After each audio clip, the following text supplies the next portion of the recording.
रमज़ानुल मुबारक आने वाला है। रमज़ानुल मुबारक के आने से पहले चंद काम जो हमारे लिए लाज़िम और ज़रूरी हैं, उनमें पहली चीज़ ये है कि अल्लाह की तरफ से तौफ़ीक का मिल जाना, रमज़ानुल मुबारक के रोज़े रखने की तौफ़ीक मिलना। कितने लोग रमज़ानुल मुबारक के आने से पहले जिनकी ज़ाहिरी कंडीशन बहुत नाजुक होती है और वो बीमार होते हैं, ज़ाहिरी हालत अगर उनकी देखी जाए तो ऐसे लगता है कि वो रमज़ानुल मुबारक में रोज़े नहीं रख सकेंगे, लेकिन इसके बावजूद रब्बुल आलमीन उन्हें तौफ़ीक बख्शता है और वो रमज़ानुल मुबारक के सारे रोज़े रखते हैं। और कितने लोग होते हैं जो ज़ाहिरी सेहतमंद होते हैं, हट्टे कट्टे होते हैं, ठीक ठाक होते हैं, लेकिन रमज़ानुल मुबारक के महीने के अंदर मुख्तलिफ बहाने तलाश करते हैं रमज़ान का रोज़ा न रखने के लिए, और वो अपने आप को बीमार ज़ाहिर करते हैं। वजह क्या है कि उनको अल्लाह की तरफ से तौफ़ीक नहीं मिलती। तो पहला काम रमज़ानुल मुबारक के आने से पहले करने का ये है कि रब्बुल आलमीन से तौफ़ीक मांगी जाए, गिड़गिड़ा कर रो रो कर अल्लाह से मांगा जाए, रब्बुल आलमीन मुझे रमज़ानुल मुबारक के अंदर रोज़े रखने की तौफ़ीक अता फरमाना। तौफ़ीक का मिल जाना बहुत बड़ी नेमत है और तौफ़ीक का ना मिलना बहुत बड़ी बदबख्ती की अलामत है। दूसरी चीज़ जो हमारी करने की है वो शुक्र की कैफियत है कि अब रमज़ानुल मुबारक करीब आ गया है और अब भी यह हम दावा नहीं कर सकते कि हम रमज़ानुल मुबारक को पालेंगे, क्योंकि ज़िंदगी की एक पल का भी पता नहीं कब ये ज़िंदगी ख़त्म हो जाए। और शायद हम में से कितने लोग होंगे जो रमज़ानुल मुबारक के आने से एक दिन पहले या 2 दिन पहले दुनिया से चले जाएंगे। शायद हम ही हो, लेकिन कितने लोग थे जो गुज़श्ता साल हमारे साथ थे, आज हमारे साथ जो है वो इसी तरह रमज़ान का इंतज़ार कर रहे थे, आज वो दुनिया के अंदर मौजूद नहीं है। तो इसलिए शुक्र इस बात पे करना कि हम रमज़ान तक पहुँचें, ये दुआ करना कि या रब्बुल आलमीन हमें रमज़ान तक पहुँचा, हमें रमज़ान नसीब फरमा, और शुक्र इस बात पे करना कि हम रमज़ान के करीब तरीन पहुँच गए हैं। हम उन खुश नसीब लोगों में से हैं जो रमज़ान के कुर्ब को हासिल कर रहे हैं, रमज़ान के करीब तरीन पहुँच गए हैं। इस बात पे रब्बुल आलमीन का शुक्र अदा करना।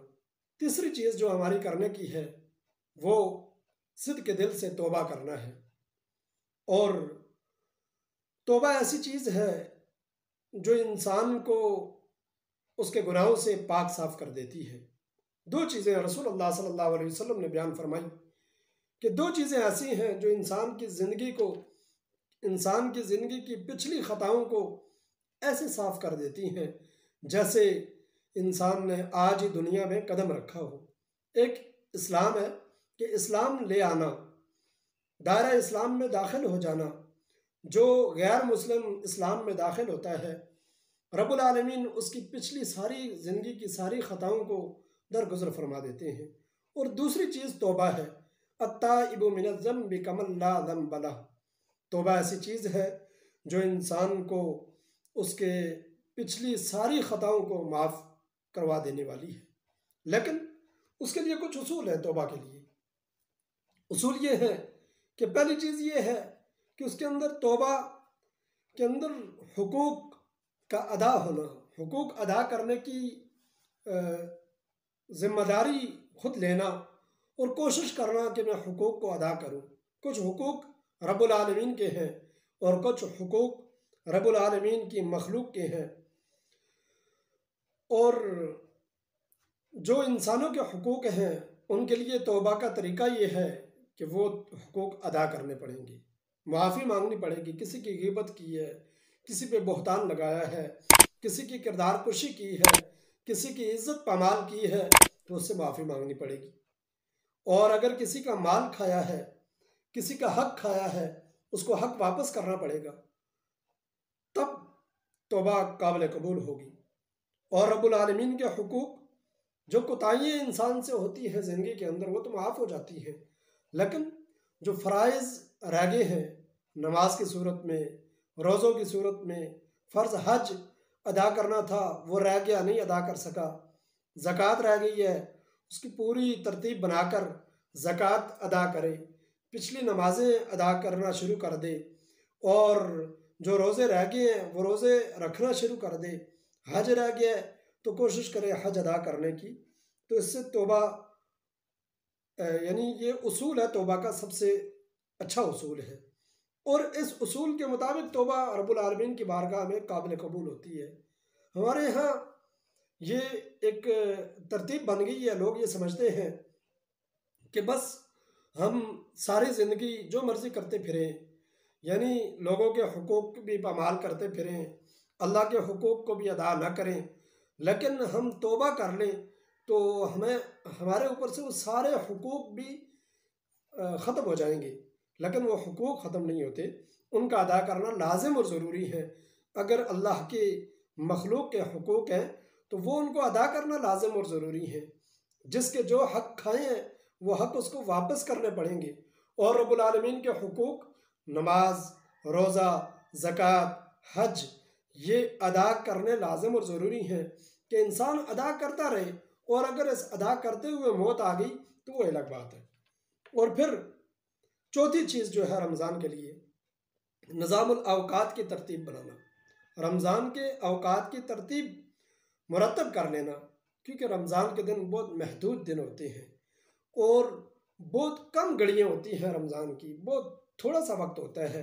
आज हम देखें रमज़ानुल मुबारक की आमद से पहले उसके इस्तकबाल के लिए कुछ लाएअमल तय कर रहे हैं, तो अनकरीब यानी पलक झपकने की देर जिसे कहा जाता है, इतना टाइम गुजरेगा और हम कह रहे होंगे कि रमज़ान हमसे रुखसत हो रहा है, रमज़ान जा रहा है, इसमें चंद दिन बाकी हैं, 2 दिन या चंद दिन बाकी हैं। तो रमज़ान मुबारक का वक्त बहुत कलील, बहुत थोड़ा सा वक्त है। इस थोड़े से वक्त के अंदर अपने अवकात को तरतीब देना कि इस वक्त मैंने क्या करना है, इस वक्त मैंने क्या करना है और इस वक्त में मैंने क्या करना है, कौन सी इबादत मैंने बजा लानी है। अक्सर हमारे यहाँ क्या होता है कि शुरू के दिनों में हमारे जज्बे जवान होते हैं, शुरू के 5 दिन 4 दिन ज़्यादा से ज़्यादा कर लें, पहला आशरा 10 दिन, और जैसे ये कुछ दिन गुजरते हैं तो हम सुस्त पड़ जाते हैं। फिर हम रमज़ान को सोकर गुजार देते हैं। रमज़ान को के वक्त को अक्सर लोग कहते हैं कि वक्त गुजरता नहीं। वक्त गुजारने के लिए वो मुख्तलिफ़ ठेलों पर, मुख्तलिफ़ चाय खानों पर, मुख्तलिफ़ अड्डों पर बैठ कर गपशप के अंदर, शुगल मेले के अंदर रमज़ान का वक्त गुजारते हैं कि हमारा वक्त गुजर जाए। तो वक्त बहुत कीमती है, रमज़ान मुबारक के अवकात बहुत ज़्यादा कीमती है। इनको तरतीब देना कि मेरा रमज़ान मुबारक का वक्त कैसे गुजरे, तिलावत के अंदर गुजरे, ज़िक्र अस्कार के अंदर गुजरे, और नमाज के अंदर गुजरे, तौबा ताइब के अंदर गुजरे, अल्लाह को राज़ी करने में गुजरे, ज़्यादा से ज़्यादा वक्त मेरा मस्जिद में गुजरे, तालीम व ताल्लुम के अंदर गुजरे और सीखने सिखाने के अंदर गुजरे, ज़्यादा मेरा वक्त जो है वो कीमती बन जाए। तो रमज़ान और मुबारक के अंदर अपने अवकात की तरतीब देना। और फिर एक और चीज़ इसके अंदर लाज़िम और ज़रूरी कर ले अपने लिए कि रमज़ान में मोमिन का रिस्क बढ़ा दिया जाता है। मोमिन के रिस्क में बहुत ज़्यादा बरकत आ जाती है रमज़ान मुबारक के अंदर। रमज़ान मुबारक के अंदर हम बहुत ज़्यादा फजूल खर्चियाँ करते हैं। अफ्तारी के वक्त, सहरी के वक्त बेशुमार खानों का पकाना और खानों का ज़ाय करना, अफ्तारी के वक्त मुख्तलिफ़ डिशों का तैयार करना, दस्तरखान को सजा लेना, थोड़ी सी ये अपने लिए लाजिम और ज़रूरी समझ लें कि अपनी अफ्तारी की जो आइटम्स हैं उनको थोड़ा कम कर दें और उसी में से जो हम अपने लिए बना रहे हैं, जो हम अपने लिए कर रहे हैं, उसी में से कुछ थोड़ा सा निकाल के अल्लाह के रास्ते में खर्च कर दें। रोज़ा अफ्तार करने वाले बन जाएं और ये नीयत करें कि 30 दिनों के अंदर कम अज़ कम मैं 30 ऐसे लोगों के रोज़े अफ्तार करवाऊँगा जो साहिब इस्तिताअत हैं, जिनके पास इतनी ताकत नहीं कि वो रोज़े के लिए कुछ ख़रीद सके, रोज़ा रख सके, और रोज़ा अफ्तार करने के लिए उनके पास इतनी इस्तिताअत नहीं कि वो भी हमारी तरह जो है वो फ्रूट वगैरह या खजूर से रोज़ा अफ्तार कर सके। ऐसे मुस्तहिक लोगों का रोज़ा अफ्तार कराना। हमारे यहाँ अक्सर अफ्तार पार्टियाँ होती हैं और अफ्तार पार्टियों के अंदर हम देखें तो एक बंदा भी हमें साहिब इस्तिताअत नज़र नहीं आता। वो सारे बड़े ओहदों वाले लोग होते हैं। वजह क्या होती है कि हम अफ्तार पार्टी से शोहरत के मुतलाशी होते हैं, दिखलावे के मुतलाशी होते हैं, हालांकि उससे कुछ भी हासिल नहीं होता। रोज़ा अफ्तार करवाएं उन लोगों का जो गरीब और नादार लोग हैं, जो पूरा साल जिनको मटन बीफ खाना मुयसर नहीं आता, जिनको फ्रूट खाना मुयसर नहीं आता। रमज़ान मुबारक के अंदर कितना फ्रूट हमारे दस्तरखानों पर ज़ाय हो जाता है। हम उन लोगों को तलाश करें, मज़दूर लोगों को, पिसे हुए लोगों को, गरीब तबके के लोगों को, यतीमों को तलाश करें और उनको अपने साथ बिठाकर उनका रोज़ा अफ्तार करवाएं।